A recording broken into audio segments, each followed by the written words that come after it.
أعوذ بالله من الشيطان الرجيم నేను శపించబడిన బహిష్కరించబడిన శైతాన్ నుండి రక్షణ పొందటానికి అల్లాహ్ శరణు వేడుకుంటున్నాను.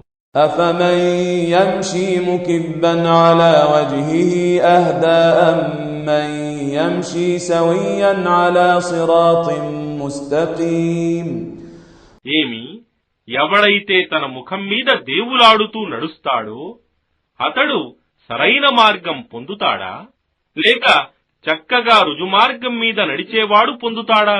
قل هو الذي أنشأكم وجعل لكم السمع والأبصار والأفئدة قليلا ما تشكرون వారితో ఇలాను, ఆయనే మిమ్మల్ని సృజించాడు మరియు ఆయనే మీకు వినికిడిని, దృష్టిని మరియు హృదయాలను ఇచ్చాడు.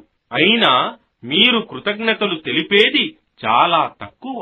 قل هو الذي ذرأكم في الأرض وإليه تحشرون ఇంకా ఇలాను, ఆయనే మిమ్మల్ని భూమిలో వ్యాపింపజేశాడు మరియు ఆయన వద్దనే మీరంతా సమావేశపరచబడతారు.